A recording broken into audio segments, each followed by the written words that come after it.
Alors, juste avant de passer aux questions, les intervenants, est-ce que vous voulez rajouter quelque chose ou réagir sur ce qu'ont dit les uns ou les autres, ou ça va?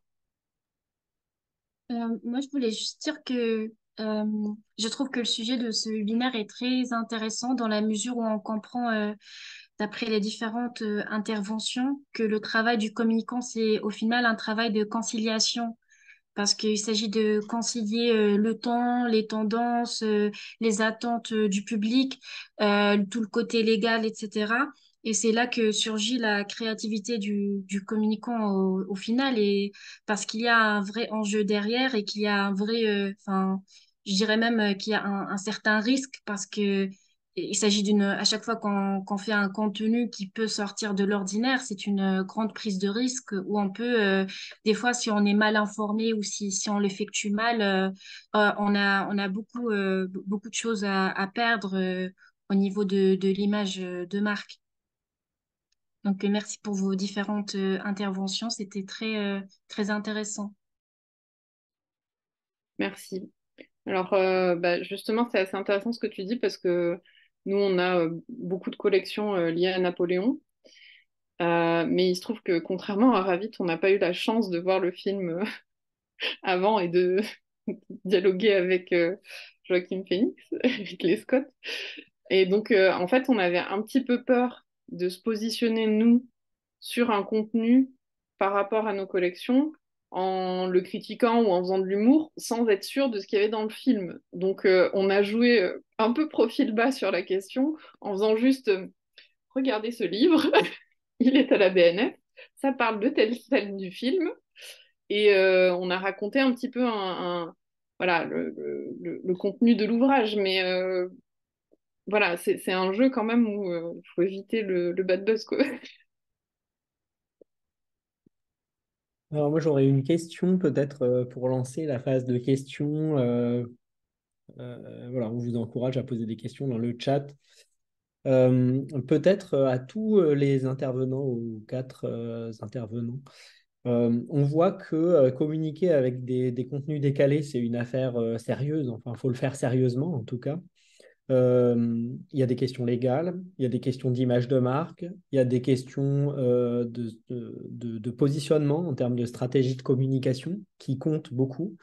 Et finalement, vous avez présenté alors tous des stratégies de communication décalées avec la Barbie, avec Ridley Scott, avec d'autres exemples, avec la verticalisation des vidéos pour les mettre sur Instagram, avec des messages. Mais finalement, enfin, est-ce que vous pouvez nous indiquer comment naissent ces idées? Parce que dans le fond, euh, comment est-ce qu'on décide de s'orienter vers une communication un peu plus décalée? Est-ce que c'est une agence de communication extérieure qui donne ce conseil et qui permet ensuite de s'appuyer sur son expertise pour faire cette transition? Comment on passe d'une communication plus traditionnelle à une communication décalée? Ça, c'est pour la conception de la stratégie, je dirais. Et ma deuxième question corollaire, c'est comment se passe finalement la validation de ces idées? C'est-à-dire que ces idées-là, elles sont un peu plus délicates que les autres, peut-être. Et dans ce cas-là, comment ça se passe? Comment on y prend, comment on s'y prend pour faire naître cette idée? Et puis ensuite, la partager, se dire que c'est vraiment une bonne idée et pas une idée un peu trop décalée, pour le coup, ou qui nuise à la stratégie de marque. Voilà, Alors, les deux questions un peu liées l'une à l'autre. alors moi, je veux bien commencer. En fait, chez nous, à la BNF, ça a pris beaucoup de temps à ce que on arrive à se laisser être moins sérieux, moins prévisible, moins, enfin voilà. Et c'est né de plusieurs ingrédients très importants. D'une part, on a une chaîne de validation très courte parce que, en fait, il y a vraiment un effet où quand il y a une tendance qui apparaît, il faut qu'on se positionne assez rapidement dessus. Mhm. Donc, si la chaîne de validation elle est très longue, bah, c'est pas la peine. De toute façon, ça sera fini. Ensuite, on travaille vraiment en équipe. Il y a l'effet collectif de travail qui est extrêmement important, c'est-à-dire que on partage nos idées à nos collègues. Et parfois, c'est pas du tout des collègues dans la communication, et on regarde si ça les fait rire. Et si ça les fait rire, on se dit, bon, allez, il y a peut-être quelque chose, j'essaye le coup. Et ensuite, je dois dire que parfois, eh ben, on va jusqu'au bout de notre idée, et puis ben, c'est raté. Donc, on publie pas, voilà. Mais il n'y a pas tellement d'enjeu de validation en interne. Il y a plus un enjeu de moyens de réalisation parce que il faut du temps, il faut de l'énergie, il faut parfois aussi du soleil pour réaliser certaines choses. Et là, en ce moment, je peux vous dire que on est parti dans une opération micro-trottoir qui est un peu galère sous la pluie. Mais souvent, en fait, la validation, on l'a quelque part nous en tête. On sait déjà quelles sont nos contraintes, quel est le ton de la BNF, qu'est-ce qui peut se faire, qu'est-ce qui peut pas se faire, et on a rarement des ratés. Je ne dirais pas que ça n'arrive pas, mais est-ce que vous voulez, Ravit, Et le pire raté, c'est à la limite de faire une vidéo pas complètement hilarante, mais sympathique. Ça va.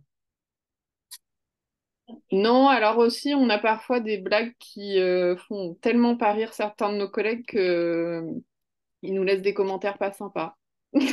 Ah C'est bon, la d'accord. Ça, c'est meilleure. un problème de modération ensuite. Voilà, après on est là genre, oh bah c'est sympa ça. Bon. Et du coup, ça sera peut-être en lien avec la question suivante dans le chat. Mais peut-être je laisse Ravit Ravit, répondre. Je vous ouais, ai un fallait peu prendre la parole. coupé. Je suis désolé. Pas de souci. Je vais rejoindre un petit peu de toute façon ce que va dire Claire, hein.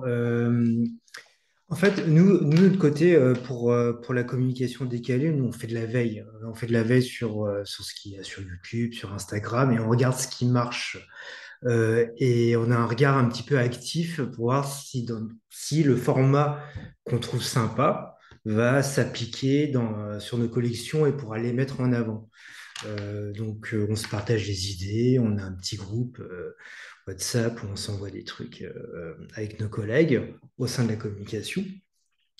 Et pareil, crash test, hein. Du coup, on voit si ça passe ou pas, si ça marche ou pas. Si ça marche pas, tant pis, ça marche bien. On continue et on poursuit cette idée et on l'améliore.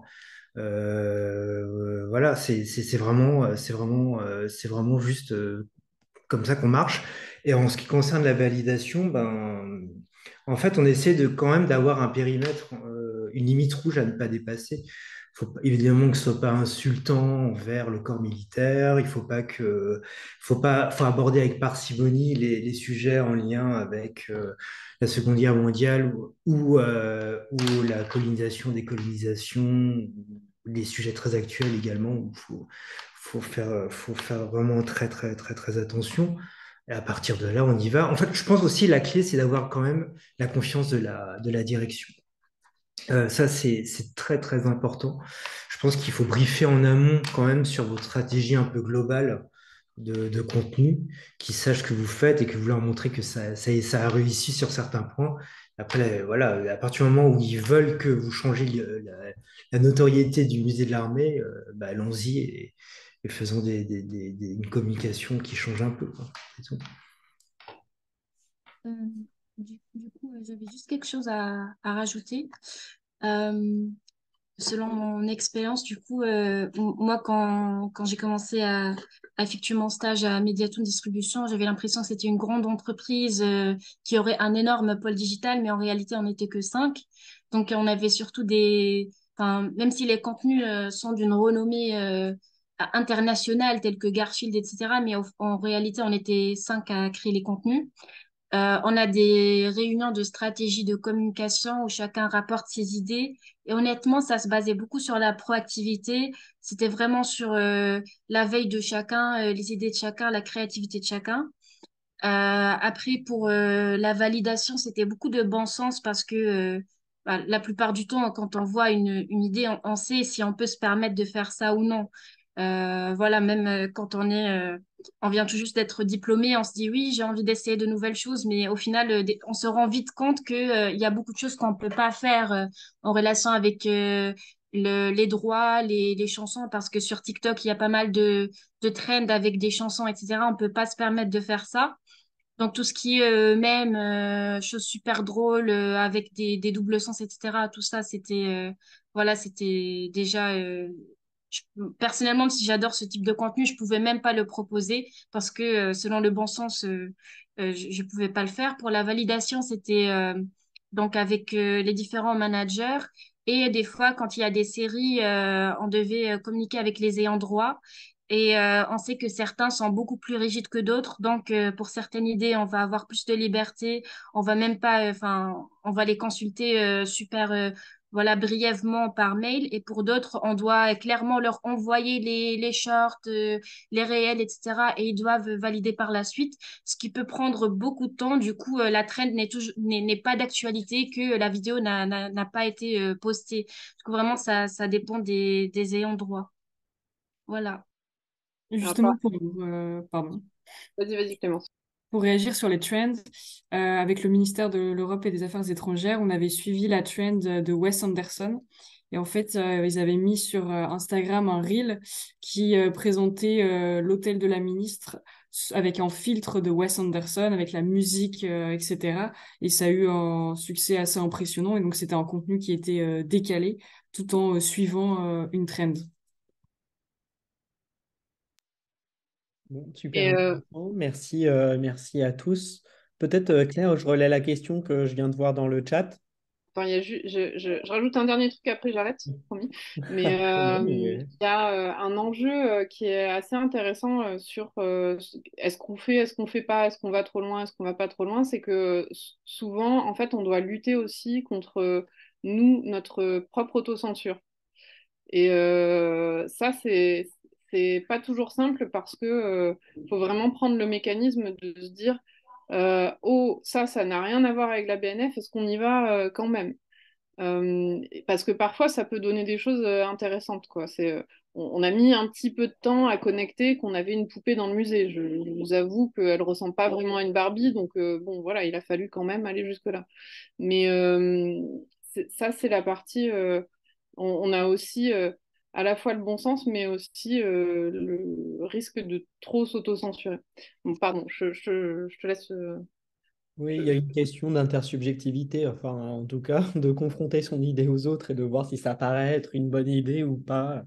Je pense que ça, c'est important. En tout cas, c'est ce qui est revenu dans vos différents discours. Moi, ce que je retiens, et après, je relais la question.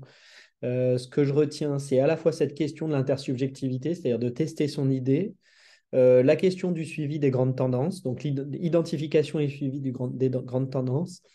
Et le troisième point, c'est conserver un ancrage dans ses objectifs de com, sa stratégie de com et son image de marque. Voilà. Donc, à mon avis, ce que je vois, en tout cas de ce que j'ai compris de ce que vous nous avez transmis, c'est de rester assez ferme sur ces trois aspects-là pour s'aventurer dans le paysage de la communication un peu décalé. Alors, je transmets une question qui nous vient de Manon Saint-Aroman.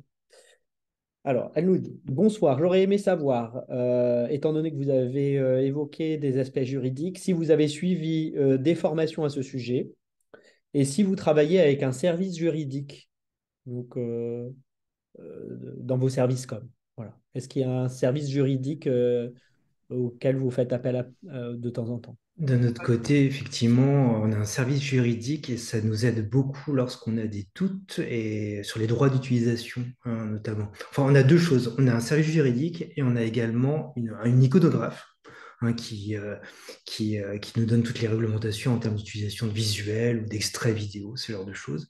Lorsqu'on a une question réellement juridique, je pense notamment aux extraits vidéo qu'on peut piocher ici et là. Ça a été le cas notamment pour justement l'analyse de la première bande-annonce de Ridley Scott. On se base sur le droit du court de citation, qui est un droit qu'on peut utiliser, hein, en tant que community manager, à partir du moment où ça rentre dans un cadre non commercial, que ça reste informatif et que ça ne dénature pas l'œuvre, on peut utiliser effectivement les extraits de n'importe quelle œuvre de fiction pour illustrer les propos de votre conservateur.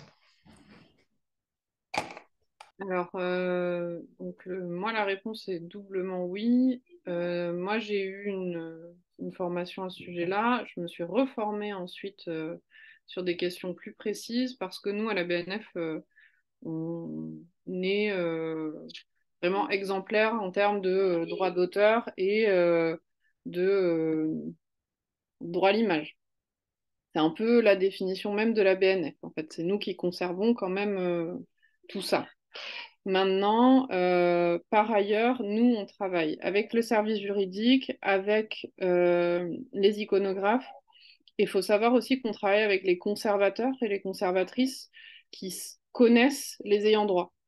Parce que souvent, on a des ayants droit, les textes, etc., les images sont sous droit, mais ils sont tout à fait ravis de les présenter. Donc, voilà, pour répondre à la question, c'est oui. Mais on travaille en réseau et heureusement, parce que alors, il y a des questions sinon qui sont insolubles et il y a des sujets qu'on ne ferait jamais sinon. C'est complètement exclu, hein. Sarah, peut-être sur cette question juridique, parce que Sarah Bendia, tu nous as parlé beaucoup des ayants droit finalement. C'est une dimension de validation. Est-ce qu'il y a d'autres enjeux juridiques à respecter? Oui, du coup, moi, quand j'ai commencé mon stage, j'ai eu une petite formation pour les lectures des différents mandats, des contrats, etc., pour la vérification des droits, étant donné que aussi il y avait beaucoup d'ayants droit qui étaient dans des pays internationaux, au Japon, etc. Et voilà, du coup, de là, je savais que une telle, un tel maison studio d'animation ne voulait pas qu'on partage ce genre de contenu, etc., qui était un peu plus touchy sur certains sujets. Après, il y avait aussi un service juridique où on pouvait entrer, avec lesquels on pouvait entrer en contact pour nous assurer que c'était OK ou pas d'utiliser certains contenus. Et après, il y avait aussi des cas où il y avait, voilà, comme le cas que je vous avais présenté tout à l'heure avec Striptease, où il y avait aussi des gens qui apparaissaient dans les vidéos qui pouvaient ensuite dire non, je ne suis pas d'accord pour que ce contenu il soit diffusé. Et de là, bah, on révise les contenus et on floute certains passages, etc. Merci beaucoup. Clémence, un petit mot ou, sur cette question juridique? Du coup, durant mes différentes expériences, lorsqu'on filmait des personnes, on leur faisait signer en fait des autorisations de droit d'image pour avoir la preuve qu'ils étaient d'accord que leur image soit diffusée sur Internet. Ok, oui, ça effectivement, c'est une des règles à respecter. Et d'ailleurs, on vous demandera à vous aussi, si on met ces images sur YouTube, votre accord. Voilà. Aucun souci. Je vous transmets une question de Frédéric Goguet dans le chat. Alors, je lis. Merci pour ces différents éclairages. On a évoqué l'audience de vos publications. Quelle utilisation faites-vous des statistiques de consultation fournies par les plateformes sociales? Voilà. Donc, si je comprends, enfin bon, voilà, la Ça, question, elle est assez large. alors On ça, pourrait la c'est préciser éventuellement, mais en tout cas, c'est une question très intéressante. ouais, et c'est une question importante parce que, en fait, moi, je vais distinguer plusieurs choses sur l'utilisation de ces statistiques. Alors, d'une part, on est quand même tenu, comme à peu près toute activité professionnelle, de rendre des comptes. Donc, nous, on a quand même des obligations auprès de la direction, auprès de notre tutelle, où on transmet des rapports statistiques, hein. Donc, voilà. Enfin, nous, ce que l'on fait peut être connu. Ça, c'est pour la partie, on va dire, un petit peu process et obligatoire. Mais d'autre part, il y a dans l'utilisation des statistiques un côté analyse où pour nous, c'est très important de surveiller ce qui fonctionne et ce qui ne fonctionne pas. notamment parce que les algorithmes changent souvent. Euh, nos communautés, nous, sont très stables, dans le sens où on a des fans qui sont là depuis le début. Moi, il y a des fans que je connais vraiment très très bien. Mais on a vraiment cet aspect où ben, d'un coup, l'algorithme va mettre des amendes sur les vidéos qui durent moins de pardon, 30 secondes sur Facebook et elles sont plus vues du tout alors qu'elles fonctionnaient très bien le mois précédent. Là, en général, on vérifie quand même que ça vient de l'algorithme et pas seulement de nous. On passe un petit coup de fil à nos copains CM en leur disant et chez toi, c'est comment? Au secours. Mais ça nous permet quand même de déterminer une partie de notre stratégie de communication.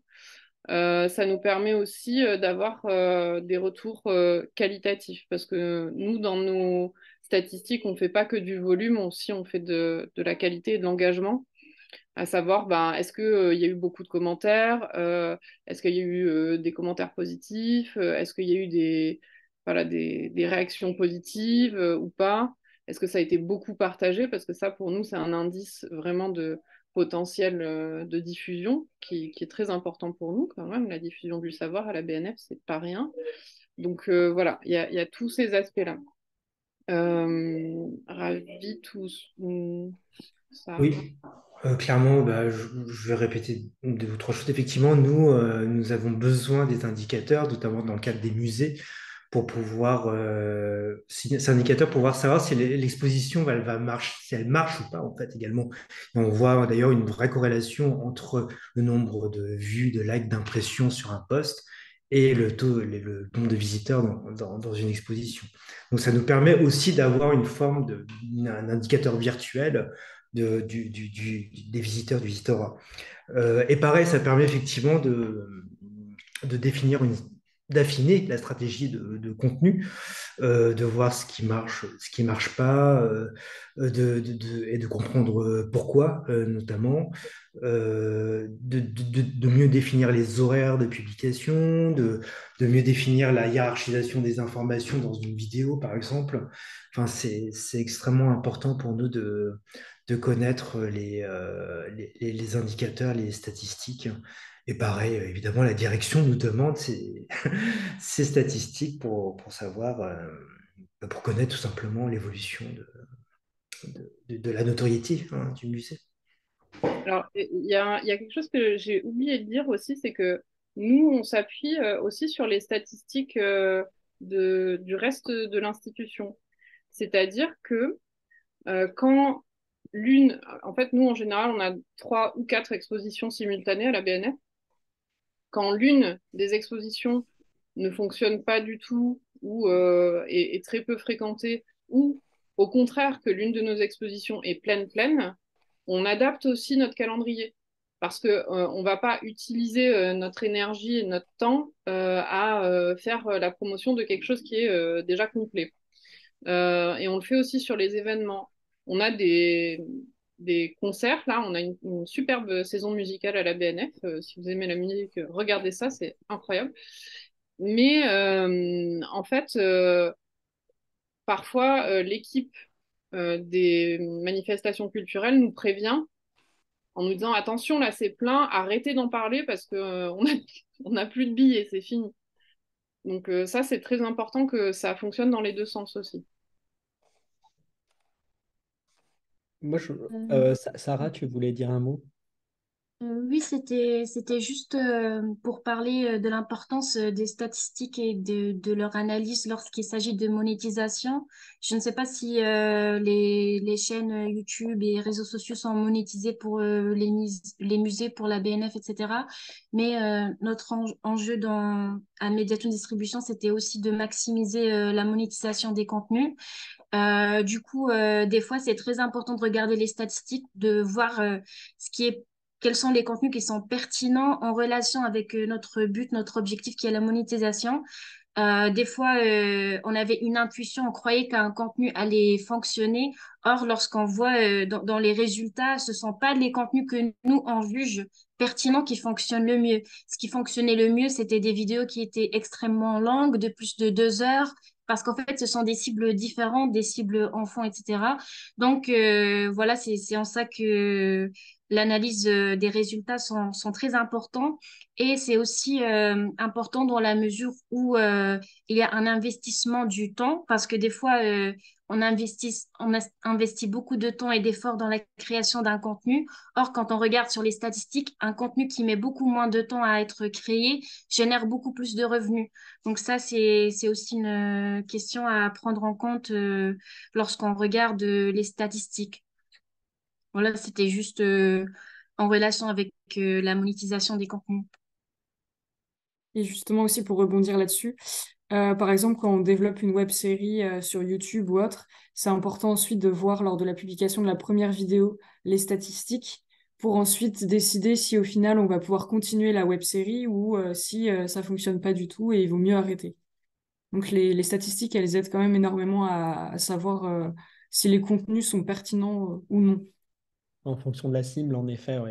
Alors, moi, je vais vous poser une autre question parce que j'ai beaucoup de questions à vous poser par rapport euh, à l'architecture du lieu, en fait, dans lequel vous travaillez. Alors, peut-être c'est une question qui est moins adaptée pour toi, Sarah, puisque c'est plutôt pour le secteur culturel, en l'occurrence, puisque Clémence, toi, tu as parlé des expositions temporaires exceptionnelles, sans conservateur et parfois même en dehors, enfin souvent même en dehors des musées, qui sont en fait des expositions faites pour être Instagrammables.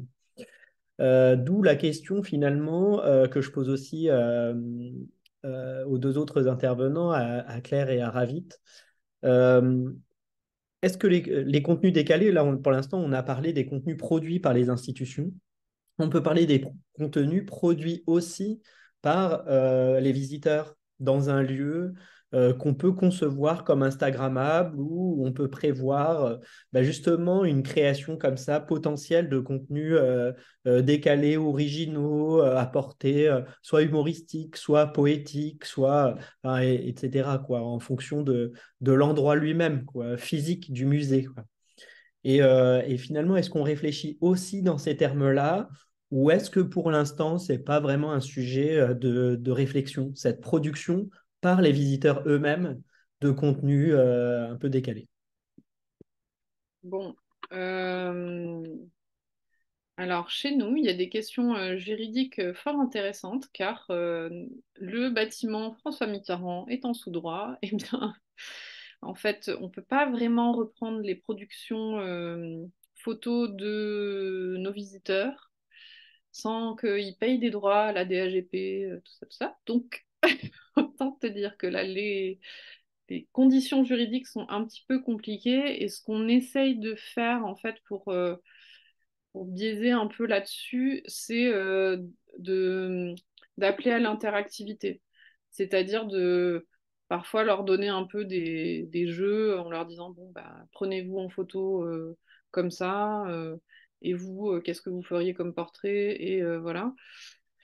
Donc voilà, on essaye un peu de biaiser, mais pour l'instant, chez nous, c'est un peu compliqué. Et c'est pareil sur les questions de reprise. Alors, dans le monde des community managers, on appelle ça le User Generated Content, le UGC. Je le dis surtout pour la promo actuelle parce que ça revient souvent.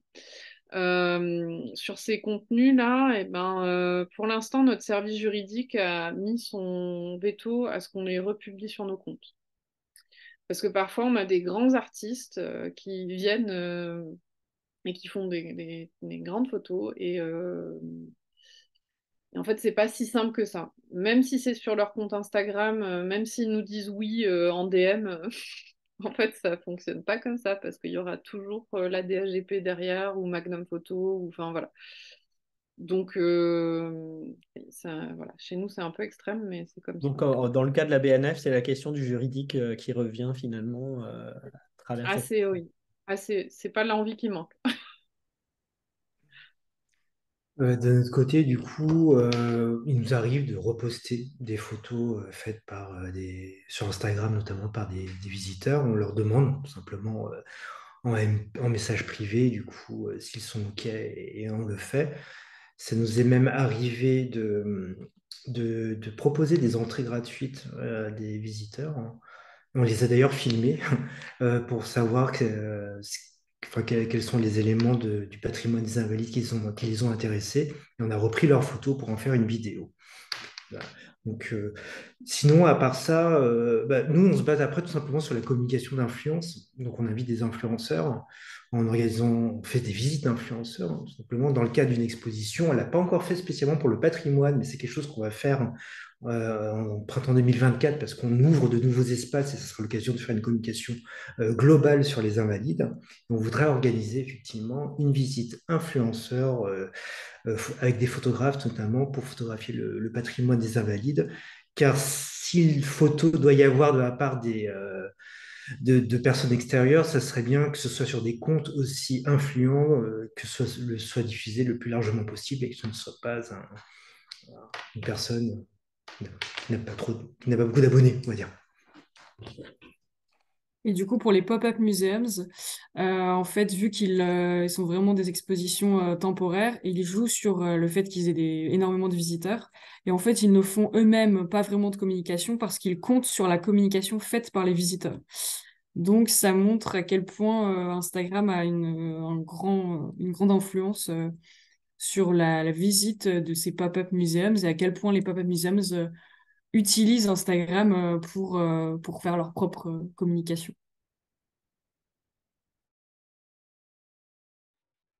Merci. S'il n'y a pas d'autres questions, Claire, je propose peut-être que chacun puisse dire peut-être, en tout cas, si vous voulez, quelques mots de conclusion pour nous quitter là-dessus. Moi, en tout cas, je retiens beaucoup de choses. Le fait que la communication décalée est parfois devenue aujourd'hui une nécessité pour exister sur les réseaux sociaux, en tout cas pour exister auprès de certaines cibles, pour émerger auprès de certaines cibles, mais que cette communication décalée, elle est une affaire sérieuse de stratégie, de positionnement de marque, de vrai positionnement de marque, en surfant toutefois sur des trends, ce qui fait qu'en réalité, c'est plutôt, comme le disait un ou une intervenante, une forme d'ajustement ou de négociation entre les trends du moment et finalement une stratégie de marque sur du long terme ou sur du plus long terme. Donc, c'est une négociation sur le moment qui intervient dans un contexte finalement de validation ou d'acceptation de la part des équipes qui doit vraiment être pris en compte donc avec ce contexte de l'intersubjectivité et puis de la confiance d'une direction de la communication ou de la direction d'un lieu pour accepter ce type de communication. Donc, on voit qu'il y a une complexité autour de cette communication qui pourtant est aujourd'hui une nécessité. En tout cas, voilà ce que j'ai compris pour ma part de cette très intéressante session. Et ça me permet de vous remercier tous, Clémence Dey, Sarah Bendia, qui sont des anciennes étudiantes du Master Conseil éditorial et qui ont, voilà, vous avez porté haut le drapeau du Master Conseil éditorial ce soir. Merci beaucoup. Ravit Tran du musée de l'armée, merci beaucoup pour ces éclairages. Effectivement, on ne s'attendrait pas du musée de l'armée à un tel positionnement et je pense que justement, c'est très pertinent d'après ce que j'ai vu de ce que vous avez expliqué. Il me semble qu'il y a une grande pertinence. Et Claire Abrieux, qui ce soir avait une double casquette, qui est animation et en même temps présentation de la stratégie de communication de la BNF, ce qui n'est pas toujours très confortable. La prochaine session va porter sur les marques et le féminisme. Est-ce que c'est de l'engagement ou du pinkwashing? Ça sera dans un petit moment, le 15 février 15 2024. février. Et je vous Du mets coup, vous ici le pouvez, lien d'inscription dans le chat. Et peut-être, Claire, je te laisse dire quelques mots de conclusion. Voilà. oui, eh ben, merci beaucoup à tous les intervenants. Je suis très fière de vous, Sarah et Clémence. Bravo. Ensuite, ben voilà, je pense que ça aura été intéressant pour toute la promo actuelle de voir qu'on jongle quand même avec beaucoup de contraintes et on essaye de faire ça dans la bonne humeur et avec plein d'idées. Le métier de community manager est un métier vraiment très complet, très créatif et très intéressant. Donc, pensez à regarder ça. Voilà, je vous remercie tous vivement de nous avoir suivis et je vous dis rendez-vous le 15 février. À Merci. très bientôt, au 15 février.